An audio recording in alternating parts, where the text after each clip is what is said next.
প্রিয় শিক্ষার্থীরা, তোমাদেরকে আবারও স্বাগত জানাচ্ছি।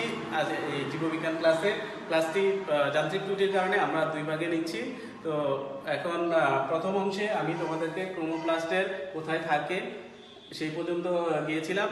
ক্রোমোপ্লাস্টের কাজ বলা হয়নি। ক্রোমোপ্লাস্টের কাজটা হচ্ছে যে উদ্ভিদকে আকর্ষণীয় করে তোলা, উদ্ভিদকে আকর্ষণীয় করে পরাগায়নে সাহায্য করা এবং উদ্ভিদকে রঙিন করে তোলা এবং বিভিন্ন বর্ণে সজ্জিত করা। তোমরা জানো যে যেই উদ্ভিদটা নানান রকম বর্ণের, যে ফুলটা সুন্দর, ওই ফুলটার মূল্যই বেশি, তাই না? ওই গাছটার মূল্যই বেশি। সুতরাং ক্রোমোপ্লাস্টের কারণে উদ্ভিদের যে আর্থিক দিকটা সেটাও সুন্দরভাবে বিবেচিত হয়। এছাড়াও উদ্ভিদকে উদ্ভিদ জীবনের যে আরেকটা ইম্পর্টেন্ট ধাপ যে পরাগায়ন, সেটাতেও ক্রোমোপ্লাস্টের ভূমিকা থাকে। এখন আমরা জানবো আরেক সর্বশেষ প্রকারভেদ প্লাস্টিডের যে লিউকোপ্লাস্ট সম্পর্কে। লিউকোপ্লাস্ট আমরা এতক্ষণ জেনেছি যে ক্লোরোপ্লাস্ট হচ্ছে সবুজ বর্ণের। ক্লোরোপ্লাস্ট থাকলে উদ্ভিদের ওই অংশের বর্ণ হয় সবুজ। ক্রোমোপ্লাস্ট থাকলে ওই অংশের বর্ণ হয় নানান রকম, লাল, নীল, হলুদ, কমলা। কিন্তু লিউকোপ্লাস্ট থাকলে কোনো বর্ণ হয় না, উদ্ভিদের ওই অংশের বর্ণ হয় সাদা। তাহলে উদ্ভিদের যে অঙ্গগুলা সাদা আছে ওই অঙ্গগুলাতে পাওয়া যাবে কাকে? লিউকোপ্লাস্টকে। লিউকোপ্লাস্ট তাহলে কোথায় পাওয়া যেতে পারে? উদ্ভিদের মূলে পাওয়া যাবে, ভ্রূণে পাওয়া যাবে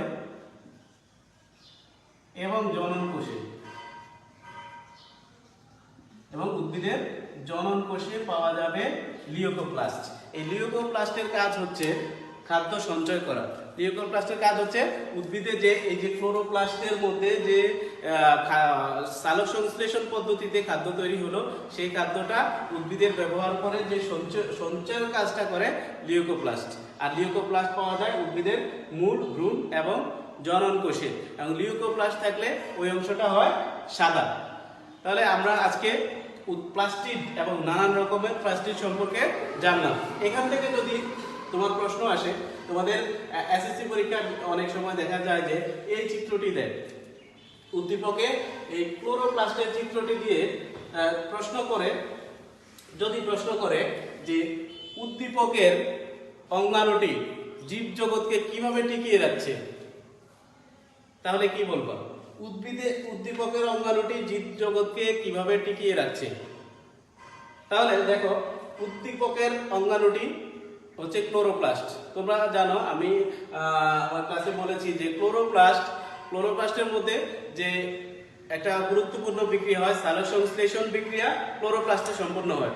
এই সালোক সংশ্লেষণ বিক্রিয়ার উপরে উদ্ভিদ এবং প্রাণী উভয়ই নির্ভরশীল, এবং সালোক সংশ্লেষণ প্রক্রিয়া যে খাদ্য তৈরি হয় সেটা উদ্ভিদ নিজে ব্যবহার করে, নিজে বেঁচে থাকে, এবং প্রাণীরাও সেই খাদ্যের উপরে নির্ভরশীল। সালোক সংশ্লেষণ, যদি ক্লোরোপ্লাস্ট না থাকতো তাহলে সালোক সংশ্লেষণ হতো না, ক্লোরোফিল থাকতো না, সালোক সংশ্লেষণ হতো না, তাহলে উদ্ভিদ নিজে খাদ্য তৈরি করতে পারতো না এবং মারা যেত, সবশেষে মারা যেত। এবং প্রাণীরাও তাদের খাদ্যের জন্য, যেহেতু উদ্ভিদের উপর নির্ভরশীল, সুতরাং প্রাণীরাও তাদের জীবনযাত্রা বাধাগ্রস্ত হইতো।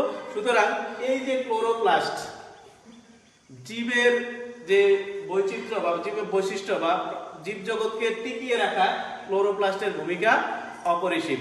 এবং আরেকটা প্রশ্ন অনেক সময় আসে যে এই অঙ্গাণুটি একটি স্বতন্ত্র, উদ্ভিদের স্বতন্ত্র অঙ্গাণু। ক্লোরোপ্লাস্ট কিভাবে স্বতন্ত্র অঙ্গাণু? কারণ প্রথম কথাই হচ্ছে যে প্লাস্টিড কখনো প্রাণী কোষে পাওয়া যায় না, এটা উদ্ভিদ কোষে পাওয়া যায়, উদ্ভিদের একটা অঙ্গাণু, উদ্ভিদ কোষের একটা অঙ্গাণু।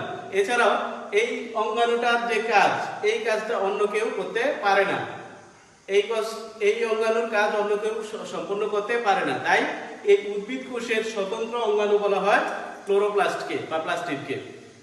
তো আশা করি আজকের ক্লাস থেকে তোমরা অনেকটা উপকৃত হবে এবং ক্লাসটি মনোযোগ দিয়ে বারবার দেখে প্লাস্টিড সম্পর্কে বিস্তারিত তোমরা আরো ভালোভাবে শিখবে তোমাদের বই থেকে এবং সহায়ক যে কোনো বই থেকে, এবং আমার ক্লাসের সহায়তা নিয়ে প্লাস্টিড সম্পর্কে জানবা, একটি গুরুত্বপূর্ণ অঙ্গাণু।